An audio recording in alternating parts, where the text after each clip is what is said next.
구글이나 네이버 등 국내외 인터넷 플랫폼 사업자가 N번방 같은 디지털 성범죄물을 방치할 경우 매출액의 최대 10%를 과징금으로 부과하는 방안이 추진됩니다. 디지털 범죄단체 조직죄를 규정한 정보통신망법 개정안과 N번방 같은 아동 청소년 성착취 가해자들을 최고 무기징역으로 처벌할 수 있는 성폭력 처벌법 개정안이 발의됐습니다. 정부가 신종 코로나19 자가격리 지침을 어긴 30대 영국인 남성에 대해 손해배상 청구를 검토하고 있습니다. 제주도는 이른바 강남구 모녀에 대한 1억 원대 손해배상 소송을 냈습니다. 법적 쟁점 짚어봤습니다. 중학생 2학년 딸이 같은 학년 남학생들로부터 집단 성폭행을 당했다며 가해자들을 엄벌해달라는 청와대 국민청원이 올라왔습니다. 소년보호처분 제도가 다시 도마에 오르고 있습니다. 3월 30일 법률방송 로투데이 시작하겠습니다. 첫 소식입니다. 정부가 신종 코로나19 검사를 받고도 외부 활동을 하는 등 자가격리 지침을 어긴 30대 영국인 남성에 대해 손해배상 청구 등 법적인 책임을 묻는 방안을 검토하고 있습니다. 원희룡 제주도지사는 이른바 강남구 모녀에 대한 최소 1억 원대 손해배상 소송을 오늘 낸다고 밝혔습니다. 불법 행위와 손해배상이 성립하는지 알아봤습니다. 장한지 기자입니다. 코로나19 검사를 받고 자가격리 지침을 어긴 30대 영국인 남성 A씨에게 정부가 손해배상 및 치료비를 청구하는 방안을 검토하고 있습니다. 만약 자가격리 조치 등 위반 사실이 불법 행위에 해당돼서 추가적인 방역과 감염 확산 등에 따른 국가 손실을 유발했다라고 인정될 경우 손해배상을 청구하는 방안도 검토하고 있고 치료비에 대한 부분도 아울러서 법무부에서 검토 중이라는 점을 말씀드립니다. 지난 20일 인천공항을 통해 입국한 A씨는 코로나19 증상을 보여 23일 수원의 한 선별진료소에서 검체 채취를 받았고 24일 확진 판정을 받았습니다. 이 닷새 동안 A씨는 마스크를 쓰지 않은 채 수원을 포함해 4개 도시를 이동하면서 23명과 접촉한 것으로 나타났습니다. 법무부에서는 해당되는 영국인에 대한 조사를 이미 착수를 했습니다.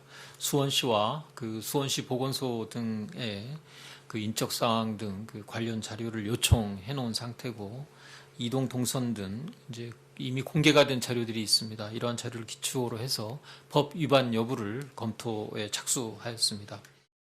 제주도는 미국에서 입국한 딸을 데리고 지난 20일부터 24일까지 제주도 여행을 다녀간 뒤 지난 25일과 26일 각각 확진 판정을 받은 이른바 강남구 모녀에 대한 1억 원대 손해배상 소송을 오늘 제주지법에 냈습니다. 이들은 제주 여행 첫날부터 증상이 있는데도 4박 5일간 수많은 관광지와 업소를 방문하는 바람에 도내 업체들과 도민들이 큰 피해를 입었습니다. 20여 개 업체들이 임시 폐쇄를 하였고 96명에 이르는 도민들이 2주간 생업을 중단하고 자가격리를 하게 되었습니다. 원 지사는 1억 원의 손해배상액은 제주도민이 실제 입은 피해를 감안하면 최소한으로 잡은 것이라며 추후 소송 액수가 더 늘어날 수도 있음을 내비쳤습니다. 오늘 저희는 일단 현재까지 참가 의사를 밝힌 분들과 거기에서 입증할 수 있는 손해액을 우선적으로 소장 접수를 하고 추후에 참여하시는 분들은 나중에 법원에서 합쳐질 텐데요. 현재로도 취합한 내용이 1억 원이 넘는 것으로 현재 나오고 있습니다. 일단 영국인 A씨의 경우처럼 코로나19 검사를 받고 자가격리 지침을 받았는데도 이를 지키지 않았다면 감염병 예방법을 위반한 불법 행위와 손해배상 책임이 인정될 가능성이 크다는 게 법조계의 대체적인 견해입니다. 문자라든지 서류로 자가격리를 하시오라고 했을 텐데 이걸 벗어나서 자기가 나오면 이 법 위반이 되는 거죠. 얼마든지 고의 또는 과실이 있어 보이고 그다음에 그거로 인해서 손해가 발생했고 인과관계 인정이 되면은 충분히 가능할 것 같은데요. 다만 강남구 모녀의 경우엔 불법 행위와 손해배상 책임이 법적으로 성립하는지에 대해선 이견이 있습니다. 일단 보스턴에서 대학을 다니는 유학생 딸이 우리나라에 입국한 것은 지난 15일입니다. 그런데 미국에서 들어오는 모든 국내 입국자에 대해 2주간의 자가격리 의무 지침이 내려진 건 지난 28일입니다. 자가격리 의무 지침 전에 입국해서 제주도 여행을 간 것은 감염병 예방법 위반으로 볼 수 있느냐 하는 문제가 있습니다. 이번에 강남 모녀들 뭐 네. 제주도 가고 한 게 있는데 기본적으로 감염병 예방법은 고의범만 처벌을 해요. 정부로부터 격리 처분이나 뭘 받았음에도 불구하고 뭐 탈출한다더니 이런 고의범만 처벌을 하는 거지. 유학생 딸이 인후통 등 코로나19 증상을 보였음에도 제주도를 여행했다는 주장과 관련해서도 법적으로 논란이 있습니다. 코로나19에 걸렸음을 알고도 고의로 여행을 했다거나 또는 법적인 책임을 물을 만큼 중대한 과실 책임을 지을 수 있느냐 하는 지적입니다. 고의는 없는 거고 그럼 과연 과실이 있느냐. 내가 볼 때는 자기가 코로나 걸렸는데도 불구하고 간 것도 그거 좀 이상하고 많이 그랬다 그러면은 또 하나는 본인이 감염됐으면 빨리 치료받으려고 그러지 알면서 돌아다니는 사람이 어디 있겠어요. 그러니까 그 과실로서의 구속 요건에도 해당이 안 되는 것 같아요. 반면 제주 도착 당일부터 의심 증세가 있었음에도 여행 일정을 강행했다는 점에서 고의성이 있다는 것이 제주도의 입장입니다. 원 지사는 이와 관련 이번 조치가 경고용 쇼 아니냐는 이야기들이 있는데 피해 업체나 자가격리 당한 분들은 진짜로 피해를 받기 때문에 절박하고 안타까운 마음에서 법으로 호소하는 것이라고 거듭 강조했습니다.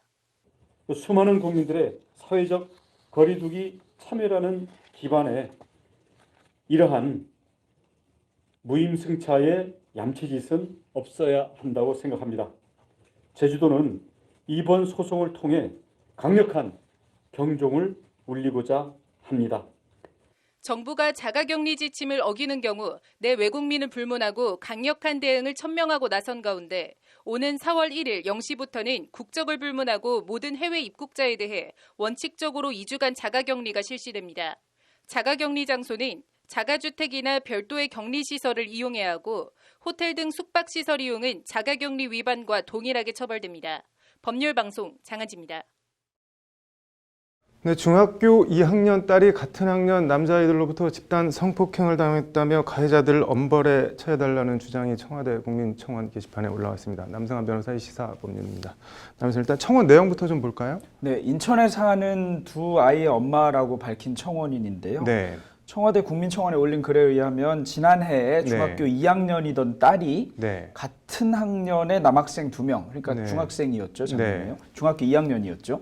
뭐 계획적인 집단 성폭행을 당했다고 주장하고 있습니다. 네. 지난해 12월 23일 새벽 1시경에 가해자들이 딸과 친한 남자 후배를 불러서 네. 딸을 불러내라고 강요하고 네. 만약에 딸은 자신이 나가지 않으면 그 후배가 형들한테 맞는다고 생각해서 네. 다른 친구에게 전화를 해서는 무슨 일이 생기면 112에 신고해달라 이렇게까지 하고 나갔다는 것입니다. 네. 가해자들은 자신들의 아파트에서 너 오늘 뭐 죽인다는 네. 킬인데요. 킬한다 이렇게 얘기하면서 딸에게 술을 먹이고 범행 장소를 찾으면서 기절한 딸을 땅바닥에 질질 끌고 다니면서 키득키득하고 폐쇄로가 없는 23층 아파트 맨 꼭대기층 계단으로 가서 얼굴을 때리고 침까지 뱉고 가위바위보를 해서 순서를 정한 뒤 강간했다 이렇게 주장하고 있습니다. 이게 뭐 사실이라면 엄청난 범죄인데 2차 피해 봤다는 내용도 있다던데 그건 또 뭔가요? 네, 이게 일단 2명이 했기 때문에 합동강간에 해당하는데 네. 그 뒤에 가해자들로부터 2차 피해를 봤다 이렇게 주장하고 호소하고 있습니다. 네. 친구에게 술 먹여서 네 딸을 건드렸다 네. 이렇게 얘기를 하고 그런 소문이 나서 오히려 피해자의 가족이 집을 금매로 팔고 이사까지 하고 딸은 네. 전학을 했다 이렇게 말하고 있는데요. 네. 몇 시간을 울고 흉기로 자해까지 시도했는데 오히려 이 중죄를 저지른 미성년자들이 어리다는 이유로 소년보호 처분을 받고 있다 이렇게 썼습니다. 네. 그래서 피해자들은 오히려 보호하지 않고 악질적인 범죄자들을 보호하는 이 소년보호 처분의 체계를 재정비해야 된다 이렇게 썼습니다. 소년 보호 처분이라는 게 뭐 정확하게 어떤 건가요? 만 10세 이상 그리고 네. 19세까지가 소년인데요. 네. 그러니까 형사 미성년자도 포함하고 네. 형사 미성년자가 아닌 사람도 포함하는데요. 이런 소년들의 경우에는 이제 소년법에 의해서 네. 이 처벌보다는 보호 교양해야 된다는 네. 것입니다. 그래서 형사처분에 관해서도 조금 특별 조치를 취하고요. 네. 그다음에 형사처분을 하지 않고 뭐 보호처분이라고 하는 뭐 감호 위탁을 한다든가 보호 관찰을 한다든가 네. 단기나 장기로 소년원에 송치한다든가 이런 보호 처분을 해서 조금 경하게 처벌하는 것. 네. 처벌은 경하게 하는 대신 이제 교양이나 보호 쪽에 더 중점을 두어서 네. 아직 미성숙 상태인 소년들을 뭐 사회의 정당한 제대로 된 네. 구성원으로 만들고 이렇게 하는 취지가 있는 법입니다. 이게 뭐 소년원 말씀하셨는데 제일 장기로 그럼 소년원에 보내면 어느 정도까지나 보낼 수 있나요? 장기로 소년원에 보내는 거 이게 장기 소년원 송치고 네. 소년법에 의하면 가장 무거운 처분이기는 합니다. 네. 이거는 뭐 2년까지 보낼 수 있고요. 단기 네. 소년원 송치는 6개월까지 보낼 수 있습니다. 근데 이 소년 보호 처분 대상이 되는 소년 이게 몇 살까지를 이런 소년이라고 하는 건가요? 네, 이 소년보호 처분의 대상은 이제 네. 일단 소년은 10세 이상이라고 하고 있고요. 네. 그래서 10세 이상 19세까지가 이제 소년법에 의한 보호 처분을 받는 소년이 됩니다. 네. 형사미성년자라는 개념인데 형사미성년자는 14세 미만자거든요. 네. 그러니까 이제 14세를 넘어서면 소년이기는 한데 형사미성년자는 아니라서 네. 형사처벌을 할 수도 있는 또 소년들이 있습니다. 네. 이게 그러면은 만 14세 미만 뭐 촉법 소년 얘들은 뭐 무슨 짓을 해도 법적으로 처벌이라는 걸 안 받는 건가요? 어떻게 되는 건가요? 네, 이 만 14세 미만은 네. 이제 형사미성년자에 해당합니다. 형사미성년자는 책임을 조각합니다. 네. 그러니까 구성 요건이나 위법성이 있다 하더라도 형사 책임을 부담하지 않기 때문에 뭐 가장 간단하게 얘기하면 처벌을 안 받는 겁니다. 근데 네. 그렇게 되면 이제 이상하니까 이 소년법에 의해서 보호 처분은 또 할 수 있게 돼 있는데요. 네. 보호 처분을 하기는 하는데 예를 들면 아까 소년원 송치 네. 같은 것 이런 거는 이제 그 12세 네. 미만이면 또 하지 못하게 돼 있습니다. 네. 이게 뭐 요즘 애들이 아니다 처벌 세게 해야 된다 뭐 이런 의견도 있고 그래도 애들인데 어쨌든 보호가 더 중요한 거 아니냐 뭐 이렇게 의견이 갈리는 것 같은데 뭐 이거 어떻게 해야 되나요 이거? 경우에 따라서는 사건을 맡은 법원에서 네. 그냥 소년에 해당한다는 이유로 소년보호 사건으로 송치해버리는 경우가 있는데 좀 네. 극악무도한 범죄 같은 경우에는 형사처벌 대상이 된다면 좀 면밀하게 더 심사해서 그냥 형사처벌을 받게 하는 것이 어떤가 하는 생각이 좀 있고요. 네. 뭐 인터넷도 발달하고 네. 정보가 많이 유통되니까 14세 미만인 학생들 아주 네. 겁 없이 나는 형사미성년자니까 처벌받지 않는다 이렇게 얘기하고 다니는 것도 보면 처벌을 더 해야 네. 되는 거 아니냐 이렇게 얘기는 하는데 그럼에도 불구하고 소년범을 무조건 처벌해야 되는 것인가 하는 문제는 굉장히 신중하게 생각해야 네. 합니다. 오히려 법의 운용 과정에서 네. 형사처벌 대상을 분명하게 가리고 이런 것은 별도의 문제로 하더라도 단순하게 미성년자 연령을 형사미성년자 연령을 낮추는 것은 굉장히 신중해야 될 일이라고 생각합니다. 아무튼 가해자가 아니라 피해자나 피해자 가족 입장에서 좀 생각을 했으면 좋겠네요. 오늘 잘 들었습니다. 다음 소식입니다. 구글이나 네이버 등 국내외 인터넷 플랫폼 사업자가 N번방 같은 디지털 성범죄물을 방치할 경우 매출액의 최대 10%를 과징금으로 부과하는 방안이 추진됩니다. 앵커 브리핑입니다. 더불어민주당 박광온 의원은 이 같은 내용을 담은 정보통신망법 개정안을 대표 발의한다고 오늘 밝혔습니다. 현행법은 불법 촬영물을 방치해도 2천만 원 이하의 과태료가 최대여서 플랫폼 사업자들을 규율하기엔 턱없이 부족하다는 지적이 계속 있었습니다. 개정안은 특히 구글 등 해외 사업자에 대한 강제력을 강화하기 위해 역외 규정과 국내 대리인 제도를 도입하는 내용을 담았습니다. 구글 등은 그동안 표현의 자유와 본사가 한국에 없다는 이유를 들어 한국 행정청의 영상물 삭제 요구 등의 미온적인 반응을 보여왔는데 디지털 성범죄와 관련해선 해외 사업자들도 국내법을 준수하도록 강제한 것입니다. 법안은 나아가 피해자가 가해자와 인터넷 사업자를 대상으로 징벌적 손해배상을 청구할 수 있는 근거도 마련했습니다. 박광온 의원은 이에 대해 이제는 개인의 처벌에 집중하는 방식뿐 아니라 플랫폼에 디지털 성범죄물 확산 방지 의무를 부여하고 강제하는 방식이 필요하다고 강조했습니다.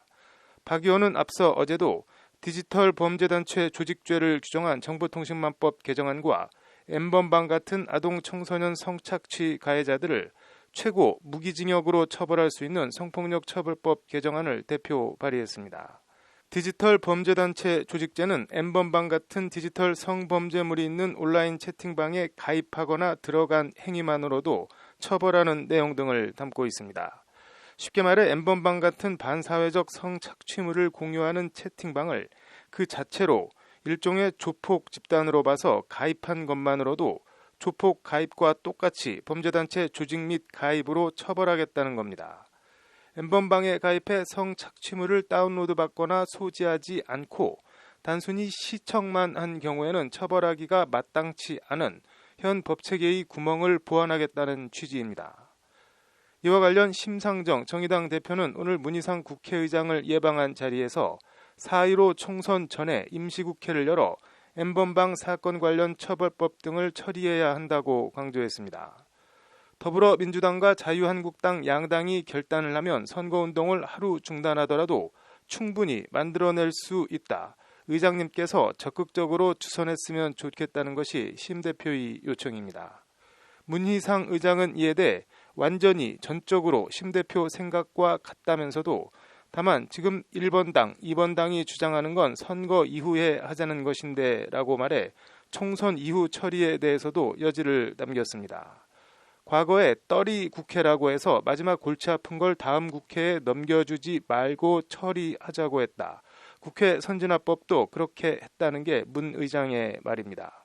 문 의장은 그러면서 이번 국회 개혁 관련 입법도 확실히 손보려고 한다.